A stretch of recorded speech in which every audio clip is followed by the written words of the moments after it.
adik-adik, nama Cici Erlinfi. Nama Koko Valesco. Halo adik-adik. Hai adik-adik. Kita sekarang masuk ke materi ya. What should a Buddhist know about sila? Apa yang seorang umat Buddha harus ketahui tentang sila?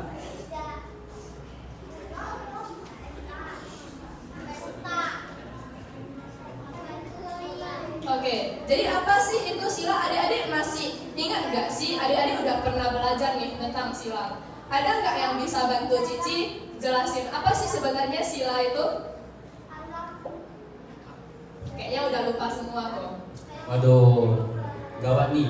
Nah, jadi adik-adik, sila itu adalah alat pengendali atau peraturan yang biasanya dilaksanakan oleh umat Buddha agar semua umat Buddha dapat terhindar dari perbuatan buruk, ucapan buruk, pikiran-pikiran buruk. Contoh-contoh ucapan buruk itu ada yang tahu nggak adik-adik? Atau ada yang tahu nggak contoh perbuatan-perbuatan buruk itu yang gimana?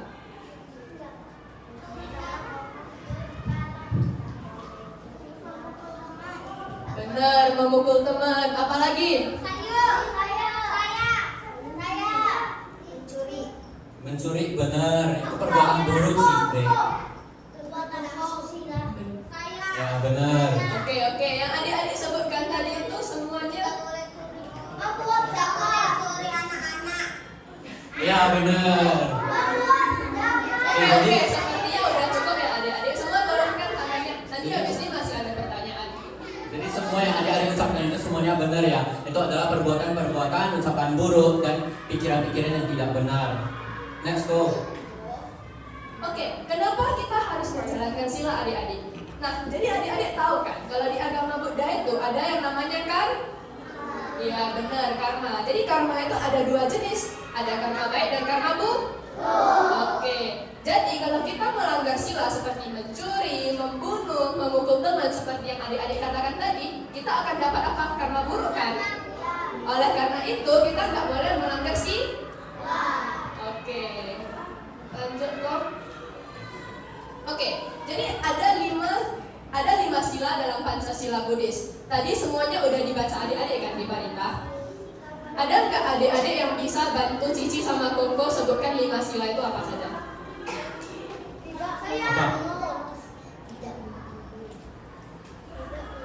Tidak membuat asusila. Tidak makan.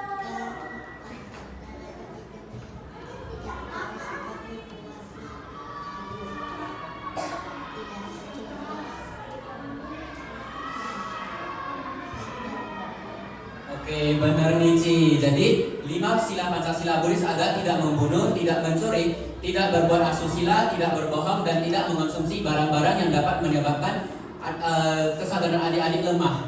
Oke, keren banget adik-adik, tepuk tangan dulu yuk.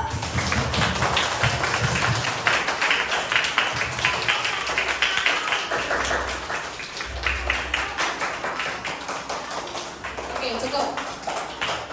Kita lanjut ke slide berikutnya. Syarat-syarat seseorang dikatakan melanggar sila pertama. Oke, ada yang bisa bantu ingetin Cici sila pertama itu tadi apa? Koko yang sana kok. Tidak membunuh. Oke, benar. Sila pertama itu tidak membunuh. Jadi apa aja sih syarat-syarat melanggar syarat-syarat yang dikatakan kita melanggar sila pertama kok? Nah, yang pertama itu adanya makhluk hidup. Misalnya nih, adik-adik lagi jalan, terus nampak ada semut. Nah, itu kan adik-adik, itu semut itu adalah makhluk hidup. Jadi makhluk hidup bukan cuma manusia, tapi hewan juga termasuk makhluk hidup.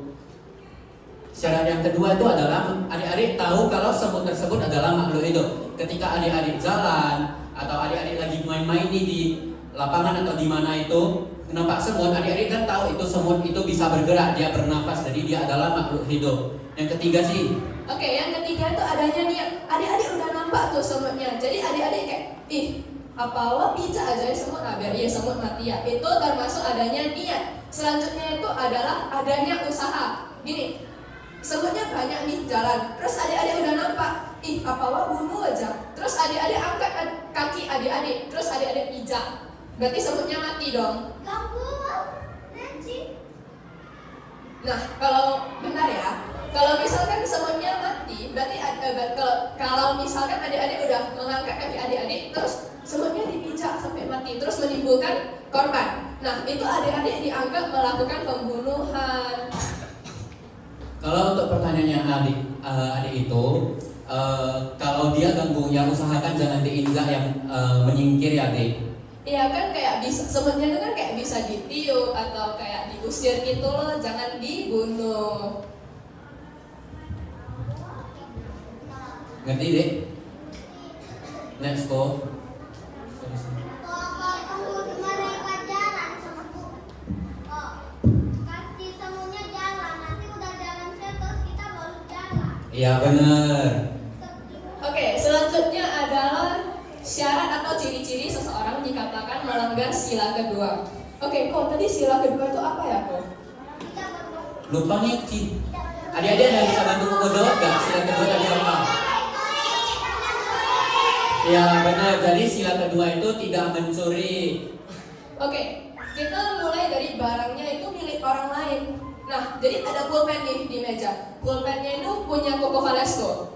Terus adik-adik udah tahu tuh pulpennya punya Koko Valesco. Jadi yang selanjutnya adalah mengetahui itu adalah milik orang lain.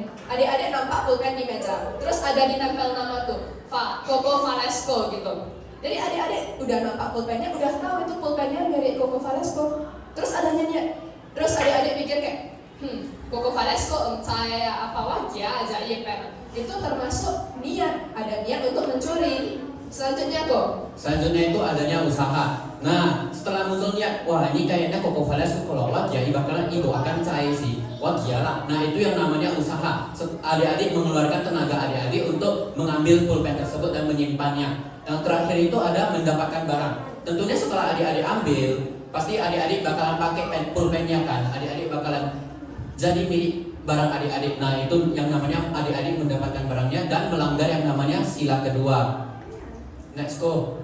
Bentar kok. Sebelum kita lanjut nih ke sila ketiga, Cici mau review dulu. Ada nggak yang masih ingat tentang syarat-syarat pelanggaran sila pertama?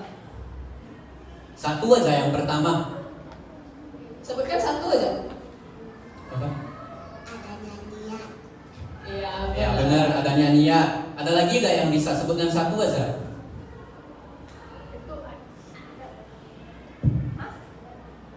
Tidak membunuh. Oke lah, boleh. Oke, lanjut ke sila ketiga. Tidak berbohong. Nah, jadi syarat-syarat seseorang dianggap untuk melanggar sila ketiga, yang pertama itu adanya korban atau adanya orang. Misalnya nih, Koko Valesco dari jauh dan nampak ada Cici Erlingvi. Nah, Koko Valesco mau pergi ke tempat Cici Erlingvi, terus muncul adanya niat Koko Valesco mau ngerangkul Cici Erlingvi nih. Kayak biasa, adik-adik kalau ketemu sama teman adik-adik itu kayak mau yo bro gitu, kayak merangkul gitu dari belakang. Nah, itu kan Koko Valesco udah ada niatnya. Terus adanya usaha, jadi Koko Valesco jalan ke sini, terus dia rangkul Cici dari belakang. Nah, itu kan adanya kejadian. Jadi itu termasuk pelanggaran sila ketiga. Oke.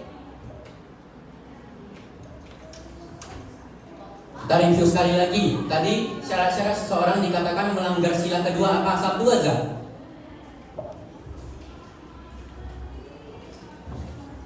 Mengetahui itu Sila kedua, Dek. Adanya niat, boleh. Adanya niat. Apa deh? mendapatkan barang Yang mendapatkan barang. dan usaha. Adanya usaha. Mengetahui milik orang lain. Oke, benar. Kayaknya adik-adik pada fokus semuanya. Lagi fokus semuanya nih. Tepuk tangan dong untuk adik-adik sendiri. Oke, kita lanjut ke slide berikutnya. Syarat seseorang dikatakan melanggar sila keempat. Adik-adik ada yang tahu nggak sila keempat itu apa? Ada yang berbohong. Oke, benar, tidak berbohong. Adik-adik di sini ada yang pernah berbohong nggak? Apa iya nggak pernah berbohong? Coba jujur, siapa yang nggak pernah berbohong? Angkat tangan tinggi-tinggi.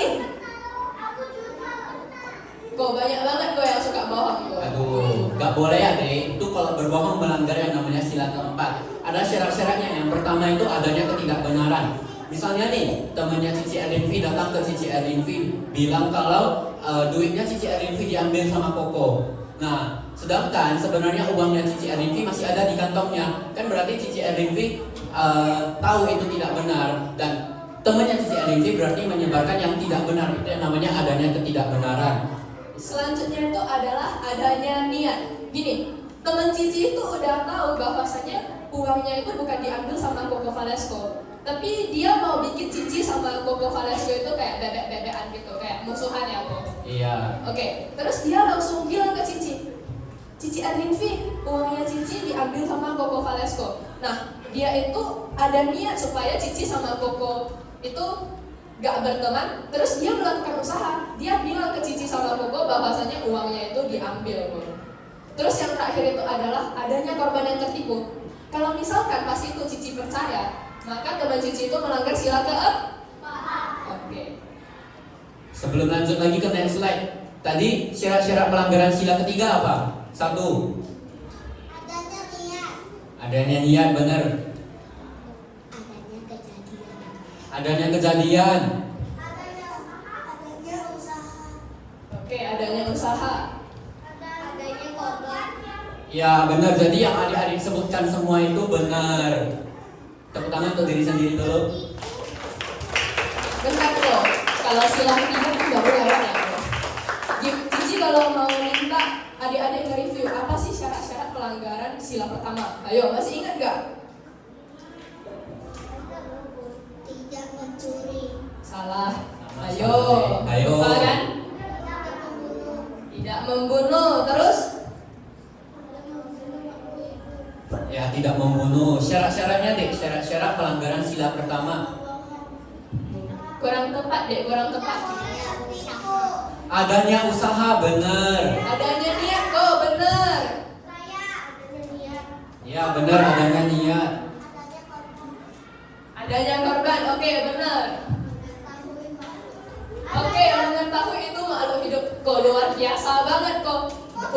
Udah mau masuk sila kelima tapi adik-adik masih ingat ya isi-isi syarat pelanggaran sila pertama. Benar sih, coba kita tes sekali lagi syarat-syarat pelanggaran sila kedua.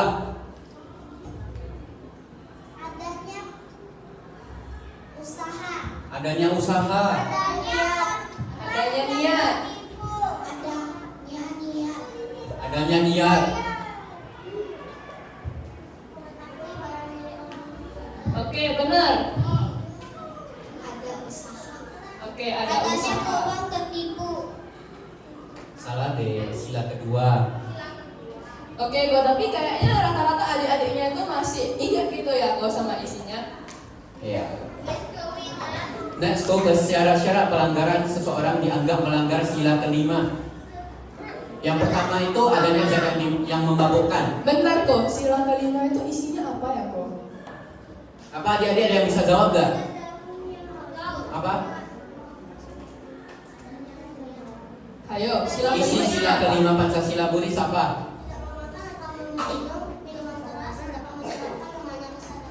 Waduh, keren banget nih kok. Tepuk tangan Tepuk tangan dulu dulu ya. untuk adiknya. Oke, cukup. Pertama, syarat seseorang dikatakan melanggar sila kelima. Itu pertama itu adalah adanya zat yang memabukkan. Zat yang memabukkan itu maksudnya gimana tuh? Jadi adik-adik tahu yang namanya alkohol. Nah, alkohol itu kan bisa membuat seseorang untuk menjadi pusing, menjadi tidak sadarkan diri. Nah, itu yang namanya zat yang memabukkan. Misalnya adik-adik ada nampak satu botol alkohol di lemari atas nih. Nah, adik-adik pengen coba karena penasaran. Nah, itu munculnya niat adik-adik mau mengambil botol alkohol yang ada di atas. Setelah itu, adik-adik kan gak cukup tinggi nih. Adik-adik ambil kursi. Adik-adik tarik kursinya. Terus adik-adik loncat, itu namanya usaha ya. Berarti adik-adik berusaha untuk bisa mengambil alkohol. Oke. Nah, setelah adik-adik panjat, terus adik-adik ambil tuh alkoholnya. Terus adik-adik tuang ke cangkir. Terus adik-adik minum. Kalau minum berarti ditelan. Iya, ditelan. Nah, jadi setelah adanya usaha dan adanya zat yang tertelan, maka adik-adik itu dianggap melakukan pelanggaran sila ke. Oke. Sebelum kita next lagi, kita review sekali lagi syarat-syarat pelanggaran sila ketiga sih. Masih ingat nggak adik-adik? Kurang tepat. Sila ketiga adik-adik. Adanya korban. Adanya korban. Oke, Adanya benar. niat, benar. Kaya. Oke, adanya usaha. Ada usaha. Ada yang korban. Ada niat. Udah tadi, ada niat, ada korban, ada usaha. Ada yang korban. Udah juga. Tidak membohong orang lain. Kurang tepat adik-adik. Sila ketiga itu tidak berbuat asusila. Jadi yang satu lagi itu adanya kejadian. Oke, adanya kejadian. Kalau yang syarat-syarat pelanggaran sila keempat gimana sih? Kira-kira adik-adiknya masih ingat nggak? Ingat dong kok, masa nggak ingat? Kita coba ya sih. Oke, boleh. Tidak berbohong. Ya, itu sila keempatnya. Syarat-syaratnya apa? Adanya orang yang tertipu. Adanya orang yang tertipu. Adanya ketidakbenaran. Ada lagi nggak yang bisa? Adanya usaha. Bilang jujur. Adanya Ya, usaha. jujur. Iya, harus jujur. Adanya niat untuk berbohong. Terus? Oke. Adanya korban yang tertipu. Oke, kayaknya udah 4 ya kok. Adanya korban yang tertipu, adanya niat, adanya usaha. Terus apa lagi tadi apa kok? Adanya ketidakbenaran. Oke. Adik-adik keren banget nih, bisa ingat sampai sejauh ini. Oke, kok tolong next slide-nya kok. Nah, jadi kalau kita melanggar sila tentunya ada akibat-akibat yang bisa kita dapatkan. Yang pertama itu gangguan pikiran dan batin. Nah, jadi contohnya kayak gini. Adik-adik tadi udah tahu itu pulpennya Koko Valesco, terus adik-adik simpan. Berarti adik-adik mencuri? Oke, mencuri. Adik-adik udah mencuri pulpennya Koko Valesco. Terus adik-adik pas disuruh ngomong ke Koko Valesco, adik-adik jadi gak percaya diri. Berarti itu masuk ke yang poin kedua, hilangnya kepercayaan diri. Nah, kalau adik-adik udah mengambil pulpennya Koko Valesco, adik-adik bisa nggak sih kayak kepikiran, kalau misalkan kan Koko Valesco cewek coho, atau kan kayak, aduh nanti aku bisa dapat dosa gak ya habis curi pulpennya Koko Valesco. Nah, itu termasuk ke gangguan pikiran dan batin. Bahkan nanti adik-adik kalau pas mau tidur itu kepikiran kayak, aduh si Loa tadi curi Koko Valesco pulpen aku. Nah, jadi itu adalah akibat melanggar sila. Nah, yang terakhir itu apa kok? Kemajuan spiritual terhalang. Mungkin aja karma buruk yang adik-adik dapatkan setelah melanggar sila Pancasila tersebut, mungkin aja adik-adik akan susah ke wihara. Misalnya pas adik-adik mau ke wihara tiba-tiba hujan padahal adik-adik mau naik motor ke sini. Atau mungkin pas meditasi yang paling real ini sih, adik-adik pas meditasi tidak fokus.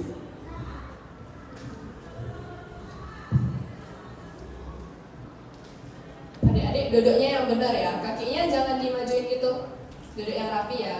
Oke, kira-kira itu aja akibat melanggar sila. Next kok. Oke, kira-kira itu saja materi Koko sama Cici hari ini. Bentar sih, sebelum kita stop nih, kita mau review sekali lagi. Waduh, bentar. Isi sila ketiga apa sih? Isi sila ketiga. Ada niat. Isinya, isi sila ketiga apa? Tidak berbuat asusila. Oke, Tidak itu berbuat untuk asusila. sila ketiga ya kok. Kalau sila keempat apa? Tidak berbohong. Tidak berbohong. Tidak berbohong. Oke. Iya, tidak berbohong. Nah, tidak berbohong itu kan isi sila Pancasila keempat. Untuk syarat-syarat kalau seseorang dianggap melanggar sila keempat, Adanya orang yang tertipu. Adanya orang yang ada juga kebenaran. Ya, adanya adanya orang ketidakbenaran. adanya orang yang tertipu, benar. Ada lagi yang bisa? Oke, adanya usaha. Adanya niat. Oke, jadi yang semua adik-adik ucapkan benar, berarti tadi pas Cici Kokonya jelasin semuanya pada fokus nih. Oke kok. Sekarang Cici mau adik-adik sebutkan Pancasila Buddhis yang 5 itu apa-apa aja. Tolong satu angkat tangannya dong. Sini, maju sini.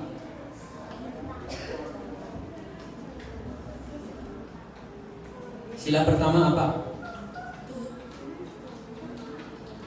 Tidak membunuh, Sila kedua?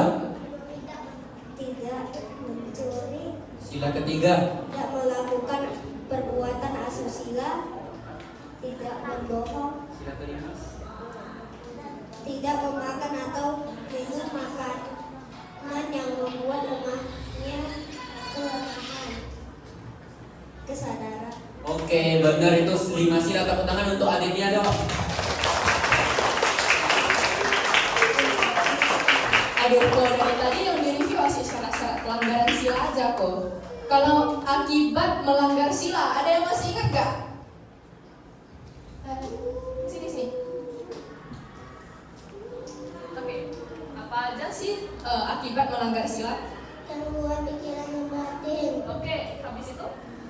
kehalangan kepercayaan diri, Oke, satu lagi. kemajuan spiritual terganggu. Oke, adik-adik hari ini tuh fokus banget ya adik-adik. Semuanya tepuk tangan dulu yuk.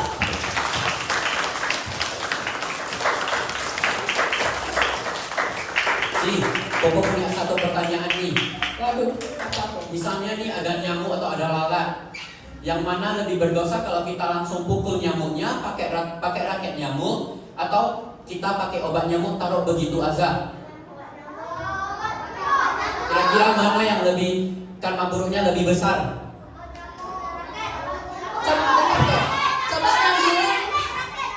Coba yang bilang pakai nyamuk angkat tangan.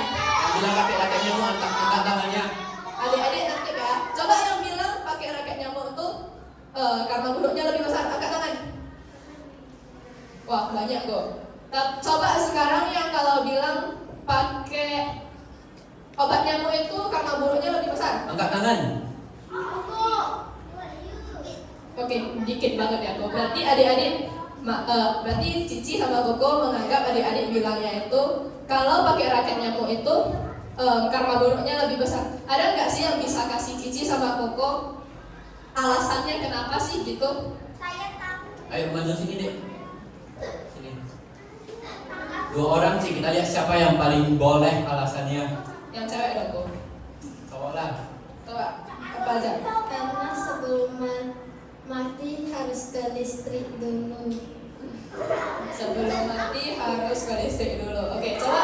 Coba kamu apa jawabannya?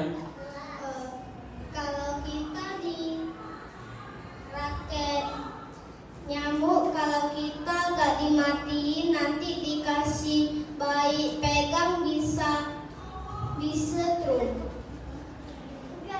Boleh lah. Mungkin maksudnya itu kalau ada anak kecil yang megang raket nyamuknya nanti kesetrum kok. Iya. Jadi sebenarnya Cici Koko mau itu alasannya kenapa pakai raket nyamuk itu dosanya lebih banyak. Ada yang bisa jawab nggak? Alasannya apa? Cowok 1, cewek 1. Sini. Karena kalau pakai raket nyamuknya langsung mati. Kalau kamu Masih apa? kurang tepat. Lalatnya ke raketnya nanti ada listrik sajaknya ke dalam organnya. Boleh sih, tapi kurang tepat. Koko kasih hint deh. Hintnya itu berkaitan dengan syarat-syarat pelanggaran sila. Ada 3 tuh perbuatan ucapan yang tidak benar, pikiran tidak benar, sama tindakan yang tidak benar. Coba mana alasannya satu kok cowok sini.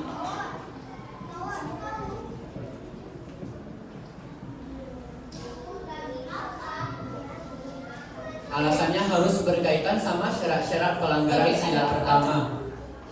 Ada apa aja?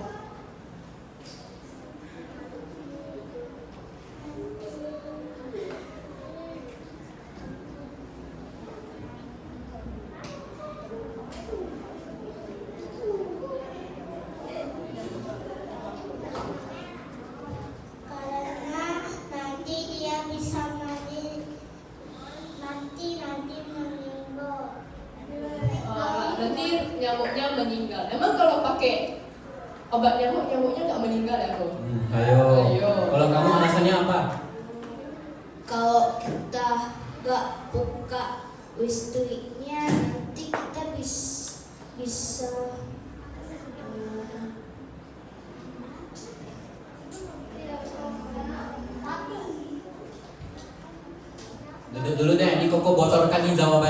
bocorkan aja ya Ci ya. Ya bocorkan aja. Soalnya adik-adik ini kayaknya udah clueless banget nih kok. Iya nih.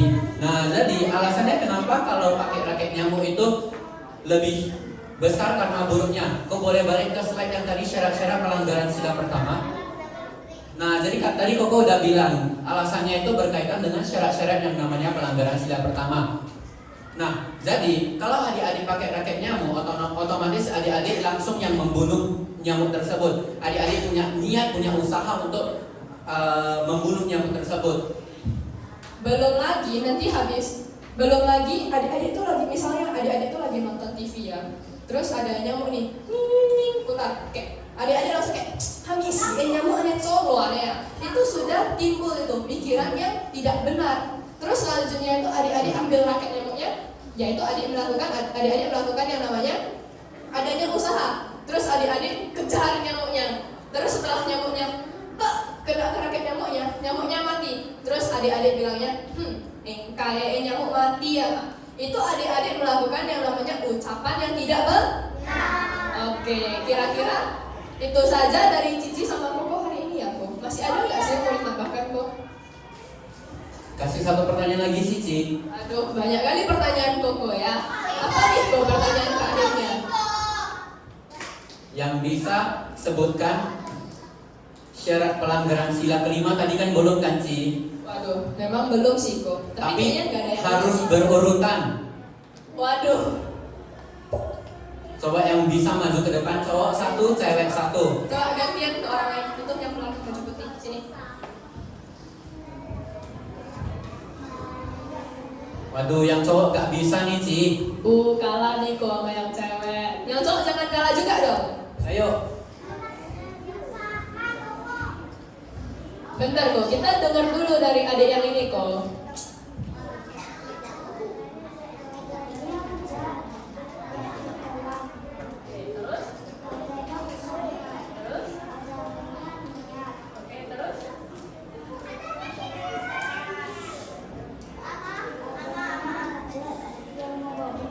Oke, gila.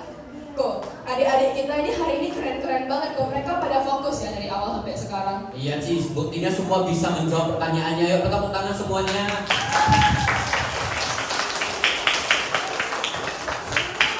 Kayaknya udah cukup ya. Oke. Stop. Jadi materinya hari ini kita sampai di sini ya Ci ya. Oke, tapi sebelum Cici sama Koko selesaikan materinya, kayaknya kita bisa tepuk Gabi dulu nih. Tepuk Gabi.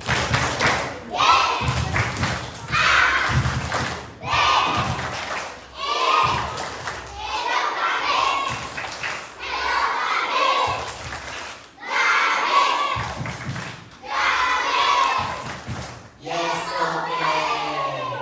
Oke, jadi materinya sampai hari ini saja. Cici sama Koko, semoga Cici sama Koko bisa ngajar lagi di sini ya. Sekian dari Cici dan sekian dari Koko. Namo Buddhaya.